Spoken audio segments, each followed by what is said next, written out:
అంబానీ గారింట్లో పెళ్లి మహోత్సవం చాలా సంతోషంగా ఉందండి. కొడుకు కోడలు 10 కాలాల పాటు చల్లగా ఉండాలని మనస్ఫూర్తిగా కోరుతున్నాను.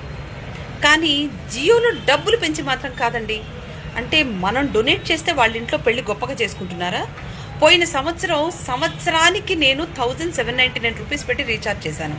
ఇవాళే మళ్ళీ రీఛార్జ్ వచ్చింది, 3599 రూపీస్ వచ్చింది. ఎంత డిఫరెన్స్ పడింది?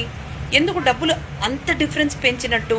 ఇప్పుడు 5 రూపాయలు 10 రూపాయలు పెంచారంటే అది వేరు. పోనీ బిఎస్ఎన్ఎల్ తీసుకుందామా అంటే వాళ్ళు 4Gతోనే ఇంకా కష్టపడుతున్నారు. వోడాఫోన్కి వెళ్దామా అంటే అది ఫారెన్ కంపెనీ అని మనమే వద్దన్నాం.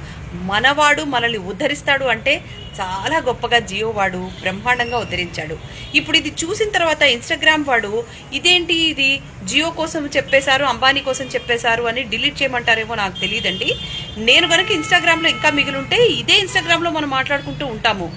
ఇన్స్టాగ్రామ్లో వాళ్ళ పెళ్ళిళ్ళ గురించి, వాళ్ళు ఏమేమి బట్టలు వేసుకున్నారు, ఎన్ని నగలు పెట్టుకున్నారు, ఎన్ని డైమండ్స్ తెచ్చుకున్నారు, ఎంతమంది ఆర్టిస్టులకి ఎన్ని డబ్బులు పంచారు, ఇవన్నీ చూపిస్తున్నారు. కానీ జియోలో ఎంత పెంచారు అనేది చూపిస్తున్నారా?